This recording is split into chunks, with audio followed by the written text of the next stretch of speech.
You're listening to The Riff, a podcast by North Point Church. There's a lot more to the Christian journey than what can be presented in a 30-minute time slot from a stage on Sunday morning. Our host and lead pastor, Jeremy Johnson, highlights the vision of North Point Church and the Christian journey through stories, interviews, and unfiltered faith ramblings. We hope the conversations will help you engage in how faith interacts with your life. I think we're ready. Let's go for it.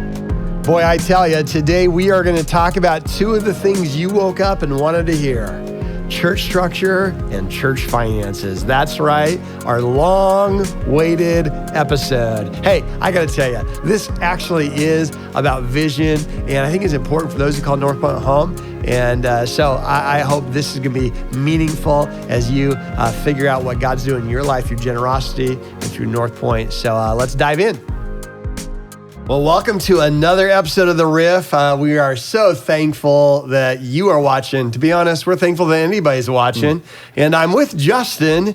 And so if you're one of those people who boycott any episode that Justin's not on, hang on, he's here. So Justin, hey, welcome to The Riff. Thank you. Today, I don't know 100%. We talk a little bit about it, so I kind of got a general idea, but today, give us a little direction where we're going. All right. We've got, as you know, questions that come in. We talk about it a lot. Oh, my word. I know. Do we have a full-time staffer yet to fill through all these questions from our many listeners? I'm looking, and I don't know. I don't think so. We need one. We need one, because there's at least two a day.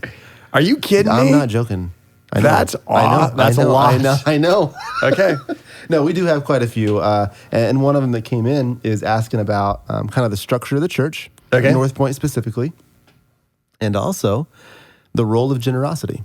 So some of the questions that come in have been how, where, when, all of those things with generosity and the idea of generosity within a church. And how does this thing get fueled? And that's what we're going to hit today. So we're going to hit structure of North Point, and we're going to hit generosity.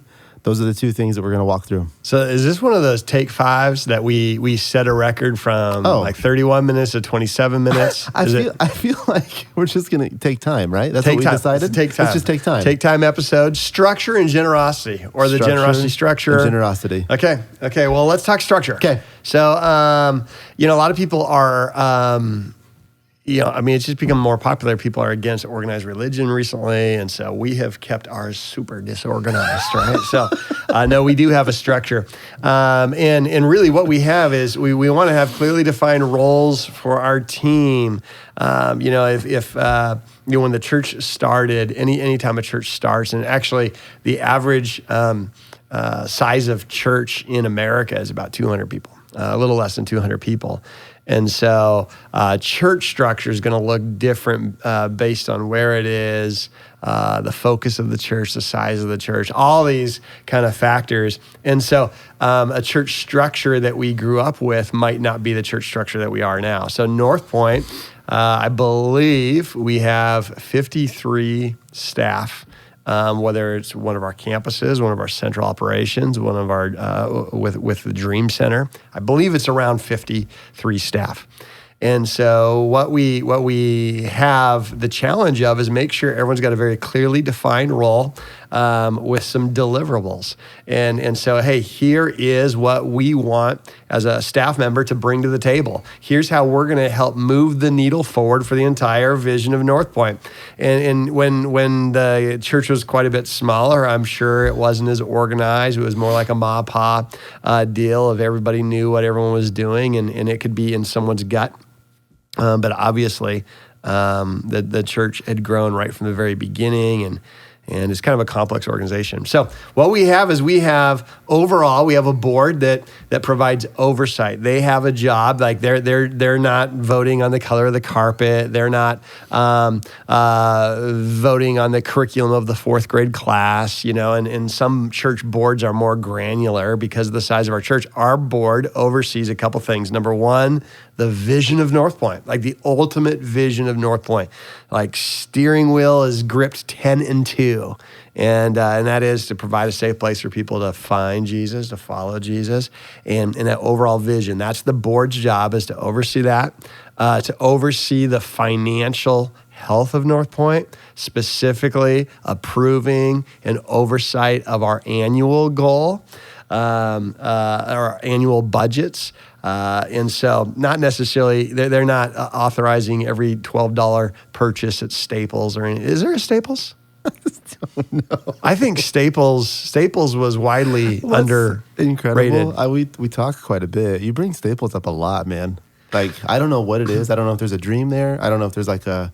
Well, but I'll tell you why. It's because Staples logo is one of the better branding deals. So, all right, well, we've got a sponsorship opportunity if you're listening. If they're still in business, if you're still in, if you're still in business. If not, honestly, I'm flexible. I can put Office Depot into the blank or depot, however you would say that. I can't remember what's the government that we don't. Anyway, so bottom line though is the board isn't overseeing, micromanaging all the details, but every expenditure, the trust is that the staff. Then we are a board-led, staff-driven church. Which might be different. There isn't a book in the Bible that describes what's the organization of the church structure, but how we evolve it. Our best practices is the board's oversight of our vision, of our financial budget for the year, and then it's trusting the staff within the organization to carry it out. And then also the board provides accountability for me. So, meaning they're the ones that would ultimately be my support, be a check and balance if I'm coming up with something that's not necessarily in the Bible, and focusing and getting and drifting, whether it's theologically, financially, character issue, any of those kind of things. So when you talk about church structure, that would be I would say the highest level of our structure. And it's within a denomination. We talked about that. We're in the Assemblies of God denomination. And so, which impacts some of that support for the board. But it's a board-led, then pastor-driven. So which means, okay, now we carry it out. How we've done that is, and then we've always tweaked it based on the size and season, but we have an executive team of which you've been on the team how long in that capacity? This will be going on 5. Okay, 5 years. And so there's been seasons where you take all of our team leads. So we have an executive team that works very closely with me, all things finances, all things ministries, all things campuses. And then our team leads of anything that involves multiple staff meet with our executive team. And you've been doing that for many years and leading that. And then all of our team leads, whether it's a campus pastor, whether it's a Dream Center director, or whatever it might be, they all have teams within their teams. So together we meet once a month to remind ourselves of who we all are, what our vision is as a big picture. But because the size and the variance of the ministries, most of our meetings are within teams that aren't with everybody. And you help make the world go around there. So it's not like 53 people are reporting to me and 53 people aren't reporting to you. But that's kind of how our structure goes. Well, you live in and help create our structure. What do you want to speak to this? Here's something I have a question about. I'm talking to a friend of mine. Grew up with him and would be the person that you would want sitting in North Point. Okay. Right? Yeah. Cynical about church. Yeah. Believer of Jesus, follower, but just organized religion, right? So we're sitting down for breakfast probably 2 months ago, and I'm going through just kind of the structure, this kind of deal. He has a question. Yeah. His question was on the structure of the church. And I'm going through it, and I'm like feeling pretty good because I'm like, I think we got this thing figured out pretty well. Like, he's got this, we got this, we got this. We're really structured. And at the end of the conversation, he's like, it sounds like a small business, not a church. Yeah. So then I'm like, oh, man. Yeah. So how do you get within that like dichotomy, and you kind of how do you always keep it a church, right? Or somebody's idea of what a church is when you do have a structure that is honestly needing organization and needing leadership and needing these types of things. How do you explain that to someone that might say that's not a church? Yeah. So you define church. Church is my community of people that provide care, reflection of Jesus Christ when we go through this mission together. That's church. In the New Testament, when we look at churches in the New Testament, none of them look like North Point, okay? So our structure is not the care of our church. So that's why we don't lead with it. We don't market with it. Hey guys, check out this new org chart, right? Our structure ensures that we do provide care, even though we've become larger. You don't have to have a structure to provide care when you're a family. Like I don't give my kids, I don't pass out org charts at the family dinner table. When there is an injury or when there is a hurt feeling and they want to know who to talk to, I don't have to have conversations like, you came to me this time, in the future you need to go to this person, because it's so organic. But when we outgrow that, how do you know you outgrow that? When there are going to be people who naturally go missing and uncared for because it's not strategic, that's when you need to bring structure to it. So we don't pride ourselves in our structure. We have to have structure so that we can be confident in the kind of care we provide. Anybody who goes to North Point any length of time could understand our structure has not eliminated pockets where people could be invisible. And that's our biggest fear is some people show up to disappear for a season actually because of the size of our church. What we need to do is we need to be structured so well that it is very apparent internally who's providing care in this setting. Because if it's everybody's job, it's nobody's job. And so that's why we have this structure. But, like the Dream Center has completely different needs and mission on a day-to-day basis, even though it fits within the mission of North Point, than the Republic campus. And so what John March is going to bring to his team is going to be different than what Jody brings to her team. And the structure allows that kind of personal touch. So when someone says that sounds like a business, I'd be like, yeah, it does, meaning that sounds like a very organized, internally responsible reporting system. The structure should look like a business so the experience could feel like a church. Like, you know what I'm saying? If we do that well. Yeah. And then there are times where we have to change the structure. We know we need to change it because the user end care isn't being delivered well. That's good. And that's something that you've asked, kind of what the role I play, and we've changed structure a lot. Yeah. Like we are not afraid. You lead in a way that's very open-handed, right? So our team is always thinking, how do we have open hands? Do not grasp this tightly because this probably will change in a month, right? Yeah. And not change for change's sake, but strategic change that we know is going to move us forward. So right now we're in a space where we've got a central team and a campus team, kind of an idea, right? So there's those two pieces to where how can centrally we provide the resources and the care for campuses that we don't have to, because we'll get into generosity, we don't have to pay for over and over and over and over. How can we work smarter? How can we work with a mindset of every dollar is a dollar that's given. Yeah. It's given. Like, so we've got to make sure that it goes as far as possible. So right now we're in a really, really crucial time in the organization as we start to get past 4 campuses, right? We've got 4 right now in a Dream Center that we've got to make sure, how do we multiply, but not have to say, hey, we got to multiply funds now too, right? There's ways to do that. So centrally, we're looking at how to do that.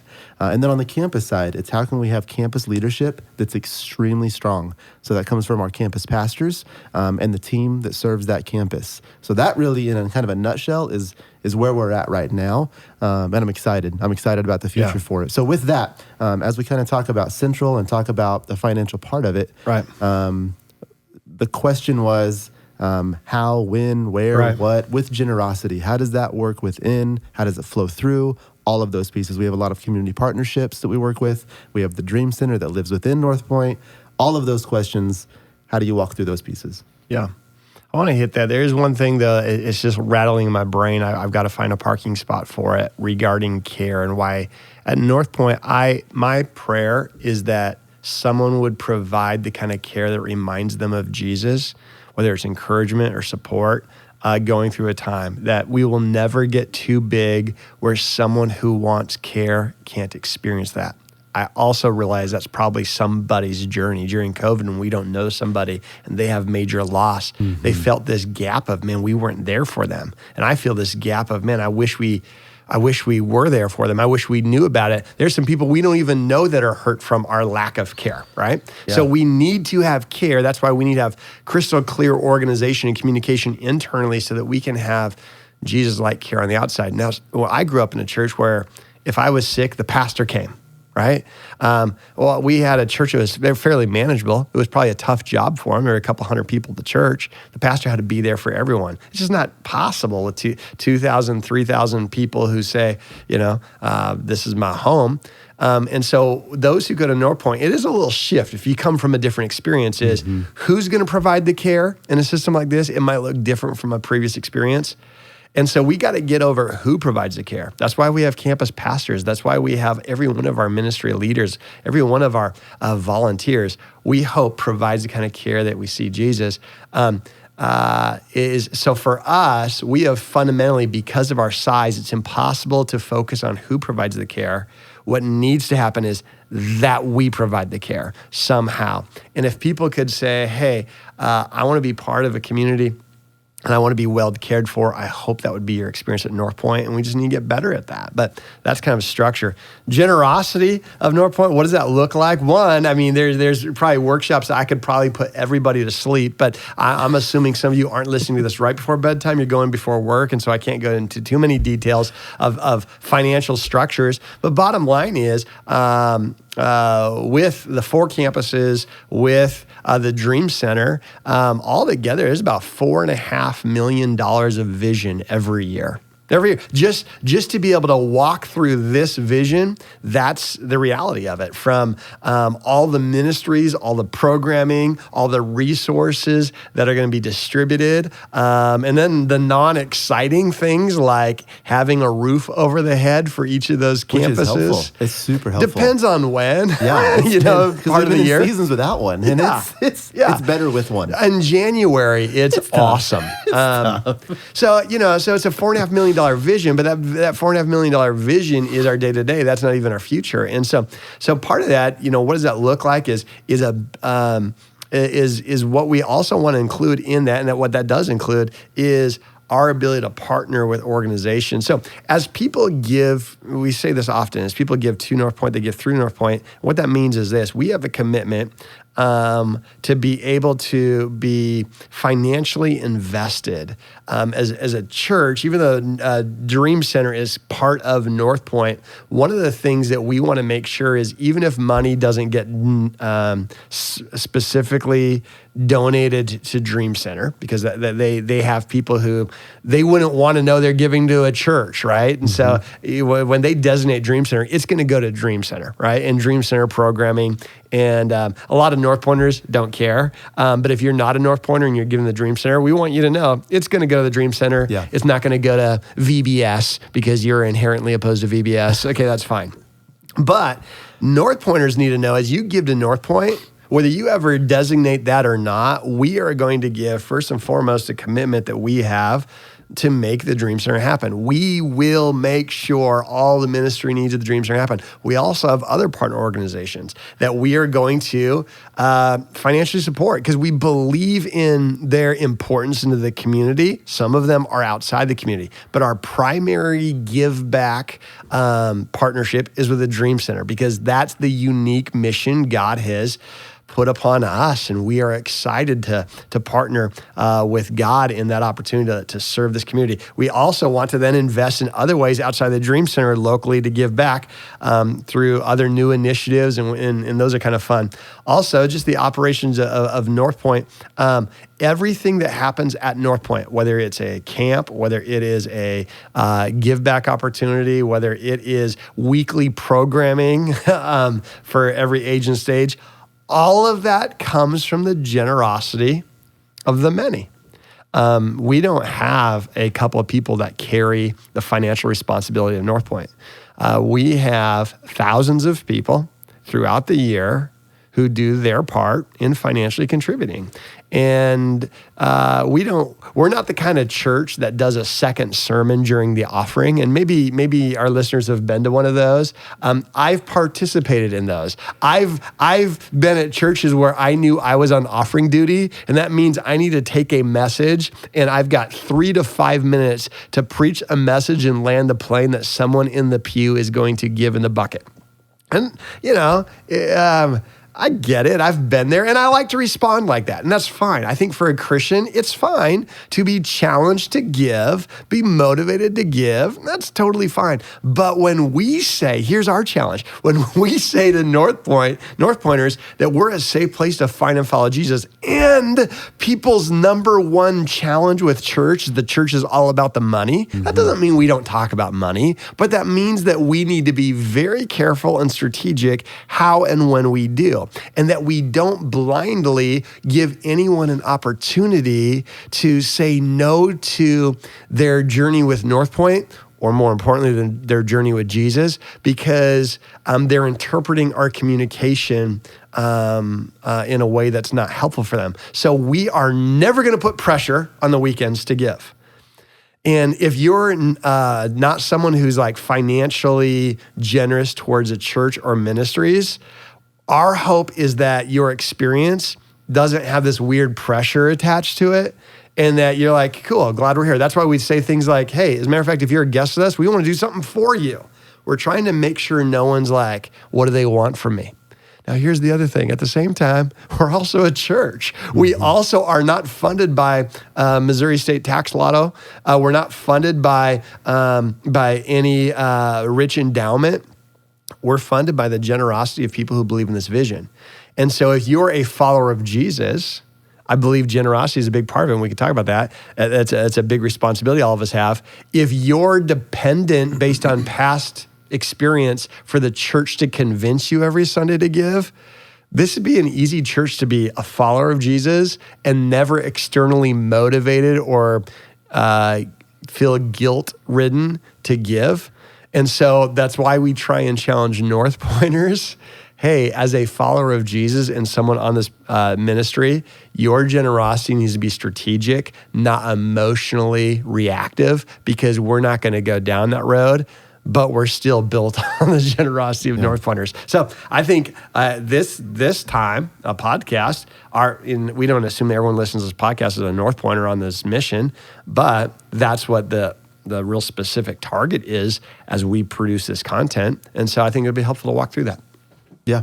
So let's walk through that. Okay. Let's walk through somebody that maybe is coming from another church or a church background, right? We're going to speak to the person that's listening that has a history in church. Yeah.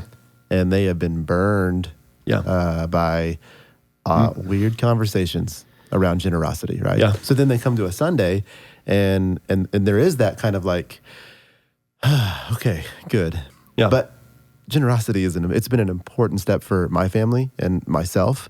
And it's been a journey. It's not like one day it was like, oh, let's be generous. And we're still not as generous as I think that we're going to end up being, right? So it's a journey. So how does that person that might be just coming on a Sunday right now and somehow listening to this podcast take that next step and not feel like they might have in the past to where it might be guilt. It might be shame. It might be like, this is how I should do. This is what we have to do. Like, speak to that. Speak to that person. Okay, so there's different types of people listening. The one that's really quick and easy is someone who might be listening who you're not on the journey, you're on the mission, you're not convinced. You should have no pressure. Okay, whatever.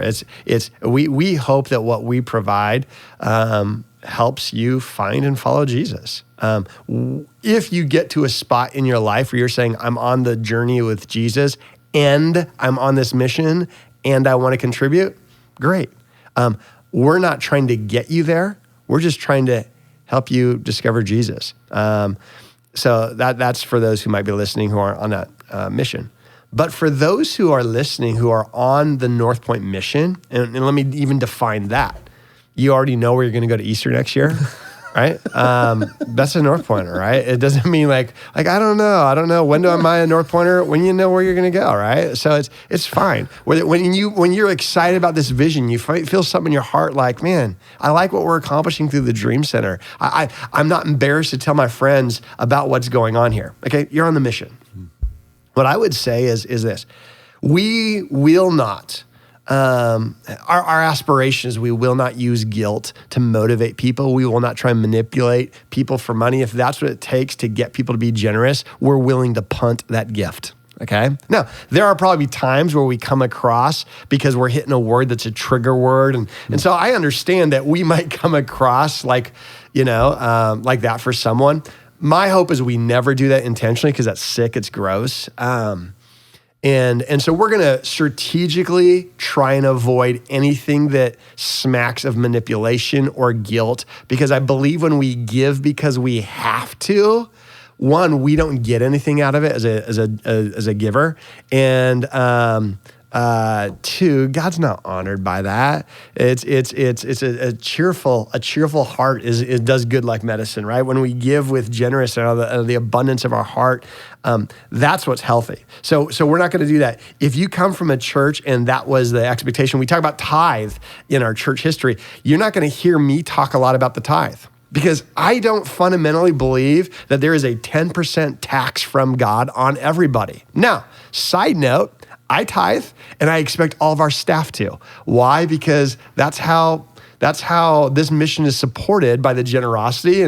And so we say we want to be generous. And my encouragement to North Pointers is be generous. We let you and God decide what generosity is. Now, we do have a staff rule because I feel like, there are different areas where we want to bring clarity. And for us, we would say, hey, let's as staff lead with generosity. And we're going to have an expectation that's a bar of tithing, right? So we have that conversation with staff, and we're trying not to be really weird about it. Like, it'd all be a conversation, but that's what we want to be. We want to be people who lead that way, but we're not going to go to North Point and say, we're going to have a tithing expectation. If you've been coming here a long time, here's how we're going to help you be generous. Take your annual giving and take off 10, and that's what you owe Jesus, okay? We don't do that. At the same time, we challenge everyone, be generous.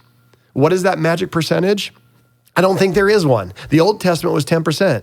The New Testament was 100%. Jesus said, I give everything, right? What is it financially? I don't know. Maybe for you, you're like, man, I'm called to be generous, and it ends up being less than the Old Testament Jewish commitment of 10%. Cool, okay? Great. If you're excited with Jesus and you would say at the end of the day, I'm being generous, awesome. For some people, when I raise my standard or when I raise my income, I'm not going to raise my standard of living. I'm going to raise my standard of giving. So Leanne and I, we make a decision at the beginning of the year, what percentage for us.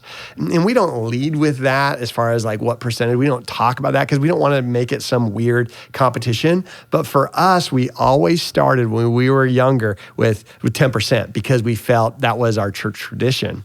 And that was generosity for us. But that was when we started as a married couple, 10% was a big step of generosity for us. Now we can be way beyond that percentage level. And honestly, it might not even be as generous as that 10% was for us when we were 23 years old trying to figure out if we could afford cable television next year, right? You know what I'm saying? And so for us, it wasn't about a percentage. It was about generosity, but I measured my generosity based on my percentage. So I'm rambling. Okay, no, so you're riffing. Okay, I'm riffing. I'm riffing. That's what I'm supposed to do. Yeah. Okay, so I would say this. What do you do? If you're a North Pointer and you're saying I'm on the mission and I contribute financially, what I would say to you is just continually have the conversation with Jesus. And I know that sounds so mystical, but what I'm saying is reflect on it. Think about it. Invite with a prayer, say, God, I'm wrestling with where I want to go with generosity this year. I'm open to you steering me.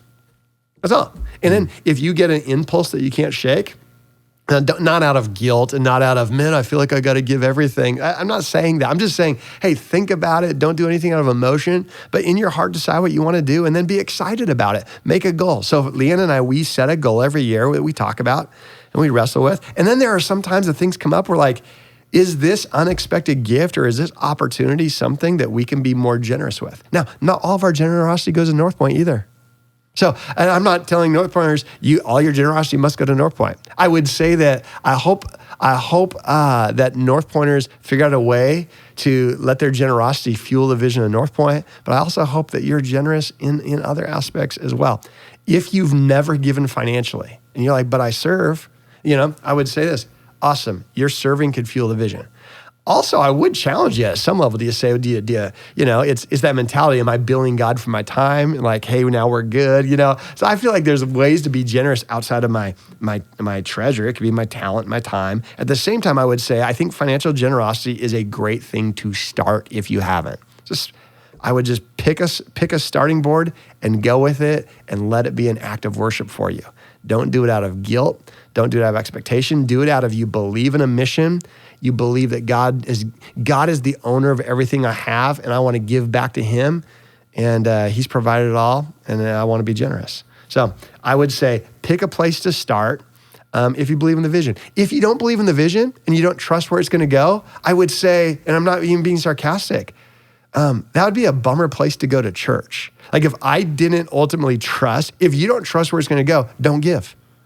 But find a place to give that you do trust, whether that's a church or somewhere else, because I think generosity is not just what goes through us, it's what happens to us as we obey there. So, but ultimately, ask the questions you need to ask, lean into the vision until you could, as an act of worship, say, man, I believe in what's happening here. I want to invest in this. It's good.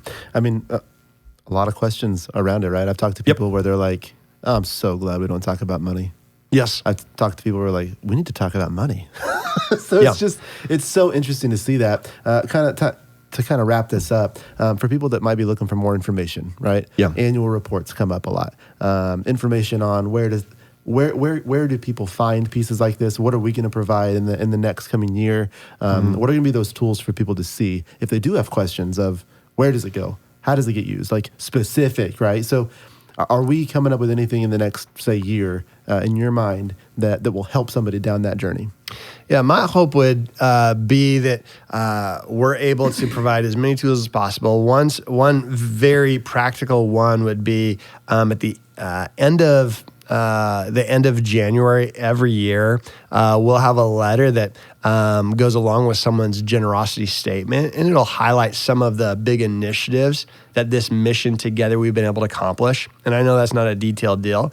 We also will have some type of annual celebration, both at the Dream Center and through the campuses on our website. That celebration will be like a report, it'd be able to say, here's what we were able to do with the income together.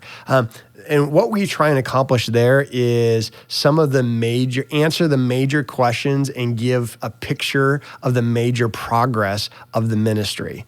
At the same time, we have a financial staff because of the size of what's going on and the weight and the responsibility between all the campuses. And Danina and her team oversee a lot of the finances. We can put her email address on here, and we can answer any question that could be helpful. And certainly I can be available for those conversations too, yourself included. Danina, though, could field any direction there, because what we want to do is we believe this: if we handle what we all bring together well, and the Bible word for that is steward. If we steward well, then it's not weird at all. Then it's exciting to say, hey, here's what we did. And we can get really granular, like the percentages is we want X amount of percentage on facilities, we want X amount of percentages on salaries and personnel, we want X percent of our overall finances on programming. And we can get as granular as someone wants in those conversations. But ultimately what we want to do is we want to be able to have such a compelling vision that all of us say, hey, let's go back to the table with our conversation with God and say, God, I want to be as generous as possible because I believe in what's happening. I'm excited about the vision ahead of us, and let me do my part. And as we live out that kind of vision, man, there is no shortage of opportunity in this community, at the Dream Center, in the 4 campuses, and beyond. It's great. All right, we took time. Okay. We took time. We did. That was good. I feel like 31, 32 minutes. Yeah. That's not bad. Yeah. With room for sponsorship commercials in between. It's probably 40 minutes. Yeah. So, well, hopefully this has been helpful to especially somebody that's new, that might be coming from another place or no place at all, of how does this place work. And I also know I'm going to take you to like breakfast with me every time, because this was way better than a conversation I had with my friend. This makes way more sense. This is great. We'll go to our organizational chart and I'll have someone go to breakfast with you. It's just, because of the size and all. Hey, we also will have on our show notes, if you're joining us, audio through audio, go to our show notes, and it will put like a link to our giving page, and it really set up easy ways to give, whether it's a one-time gift, a continual giving that can be a tool in your journey towards generosity, as well as, man, a portal into seeing what God can do as we pitch in together. So Awesome. Cool. Thanks for the conversation. Thanks for joining us on another episode of The Riff. Thanks for listening to this episode of The Riff. Submit a question for the podcast at northpointchurch.tv/podcast. We'll have a brand new episode every week wherever you find podcasts.